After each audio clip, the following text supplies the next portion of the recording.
আমি তোর বড় ভাই, তুই আমার গায়ে হাত চুপ থাক। কিসের বড় ভাই? হ্যাঁ, ছোট বোনের টাকা যে মেরে খায় সে কিসের বড় ভাই? এই তোর বিদেশ আরেকটা কই ওরে ডাকতেন। বিদেশ পাঠাইছিস? বিদেশ পাঠাইছিস কয় টাকা দিছিলি? আর আমি তোদের কয় টাকা পাঠাইছি? লাখ লাখ টাকা খরচ করে আমরা দুই ভাই তোর বিদেশ পাঠাইছি না? তোদেরকে কি আমি টাকা পয়সা শোধ করি নাই? শোধ না মনে কর, তোদের সেই টাকা শোধ করার পরে তোদের আর কত লাখ টাকা পাঠাইছি বল। এটা তো দায়িত্ব মনে কর তোরা। আমরা একটা টাকার হিসাব কখনো দিছিস আমারে? না এখন একটা টাকার হিসাব দিতে পারবি বল তো? তোরা আমরা প্রবাসে পাঠাইছি টাকা খরচ করে, তুই যা ইনকাম করবি তো আমাদেরই দিবি। আমরা তো দুই ভাই, মনে কর যে আমাদেরই তো দিবি। ভাই বলে আমি প্রবাসে ঘাম ঝরা পরিশ্রম করে টাকা উপার্জন করব, তোদেরকে পাঠাবো, আর তোরা সেগুলো উড়াই দিবি সব। তোরা সেগুলো সবকিছু নিজেরা হজম করবি। ওই আমার জন্য কি করছিস দেশে? ওই গরু কিনে টাকা আছে, গরু কিনবো তো। এই বাজারে গেছিলাম, দাম বেশি চাই, চুপ। সেজন্য সামনে আর একটা কথাও বলবি না। আর একটা কই ওরে ডাকতে। আমার টাকা এই মুহূর্তে ফেরত দে। গরু কিনতে হবে না, আমার টাকা দে। ওই টাকা তো এই পর্যন্ত তোদের যে টাকা আমি পাঠাইছি ওইগুলোর হিসাব বাদই দিলাম। এখন টাকা দে আজ। যা পরে ডাইকে নিয়ে যা। আরে কেন ডাক্তার, আমি ঘুমছিলাম না। আরে নাম না বাল, তুমি কি দেখছ না? হ্যাঁ পাগল খাই যে, তারপরে পরীক্ষা করতে বাড়িয়েছে। আমি তো তখন ইচ্ছা রকম পিটাইছি, আর মনে করে বলে দিছি যে বোন কোনো টাকা পয়সা পাঠাই নাই, এবছর আমরা ছাগল দিয়ে কুরবানি দেবো। এখন কি এখন তো মারছি, ফুল মারছে তখন। তুই আসলে একটা পাড়া, দেখবি না কেডা পাগল সেজে যাইছে, আমি কি জানি কেডা না কেডা? আর কি হইব? 5 লাখ টাকা তো জায়গা রাখছি আমি, কি হইব? আমি কিছু জানি না, আমি কিছু জানি না। এ বোন তুই ভালো আছো? কোন আইছো? আরে চল চল চল চল। গরু গরু কিনবো আমরা, গরু সামনের বাজারে কিনবে, এই বাজারে দাম বেশি। হ্যাঁ সামনের বাজারে কিনবো আমরা। তুই টেনশন করিস না, তোর টাকা আসতে 5 লাখ টাকা দিছিস না গরু কিনা।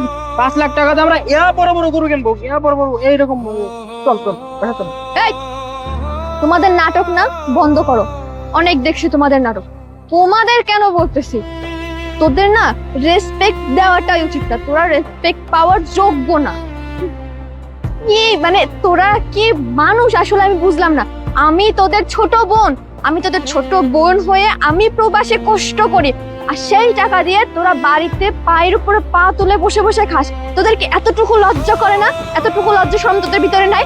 তোদের ছোট বোন কষ্ট করে টাকা উপার্জন করে, মাথার ঘাম পায়ে ফেলে সে বিদেশের মাটিতে টাকা ইনকাম করে আমাদেরকে এত কষ্টের টাকা পাঠায়, আর আমরা সেই টাকাগুলো এইভাবে কিভাবে উড়াই, কিভাবে নষ্ট করি? তোদের কি এতটুকু বিবেকে বাঁধে না কখনো?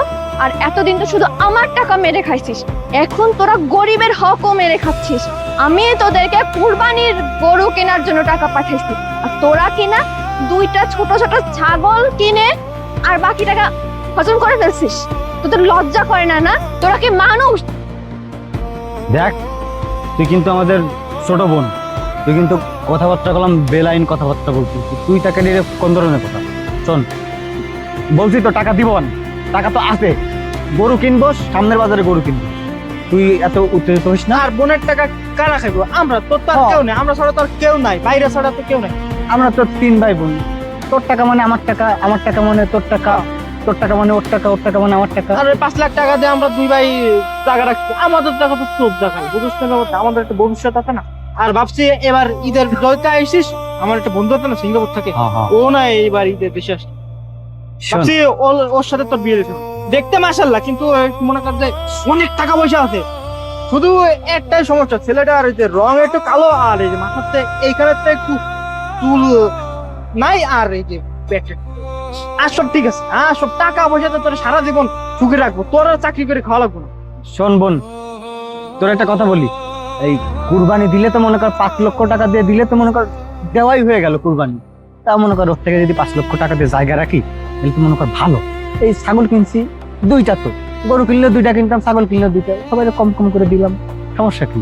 সামনে তো বিয়ে দিব না, অনেক টাকার ব্যাপার আছে না। হ্যাঁ আমরা তো টাকা সেভ করছি, এটা তো বুঝতে হবে। আর আমার বন্ধুর সাথে কথা হয়েছে, তোরা যদি ওর সাথে বিয়ে দেয় তাইলে আমাদেরও নাকি সিঙ্গাপুর নিয়ে যাবে, আমাদের দুবাইতে 2টা ভিলা গিফট বলিস না এগুলো।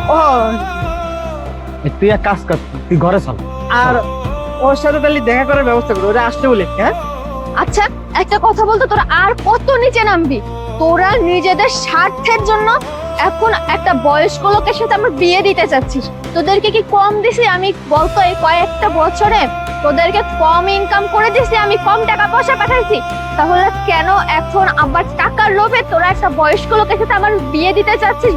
বাবা মা মারা যাওয়ার পরে আপনজন বলতে শুধু তোরাই ছিল। তোদেরকে আমি আমার বাবা মা মনে করতাম, ভাবতাম যে তোরাই আমার সব, তোরা ছাড়া আমার আর কেউ নাই। তোরা হয়তো আমার ভালো মন্দ সবকিছু বুঝিস, কিন্তু না, আমি ভুল ছিলাম। তোরা শুধু নিজের স্বার্থটাই দেখে আসছিস সারা জীবন। নিজের ছোট বোনকে তোরা প্রবাসের মতো একটা জায়গায় পাঠাইছিস, যেখান থেকে আমি টাকা পয়সা ইনকাম করে তোদের কাছে পাঠাইছি, আর তোরা পায়ের উপর পা তুলে সেই টাকা উড়াইছিস। আর এখন কিনা টাকা পয়সার লোভে তোরা একটা সিঙ্গাপুর প্রবাসী বয়স্ক লোকের সাথে আমার বিয়ে দিতে চাচ্ছিস। তোরা এতটা নীচ, এতটা জঘন্য, আমার না তোদেরকে ভাই বলে পরিচয় দিতে আমার খুব ঘৃণা লাগতেছে। শোন, আমি না তোদের সাথে আর একটা কথা বাড়াতে চাই না। তোদের সাথে আমার এখন কথা বলতেই মানে গা ঘিনঘিন করতেছে। আমার টাকা নিয়ে যা এক্ষুনি, আমার 5 লক্ষ টাকা আমাকে এনে দে, আমি গরু কিনতে যাবো। আর আজ থেকে তোদের সাথে আমার কোনো সম্পর্ক নেই।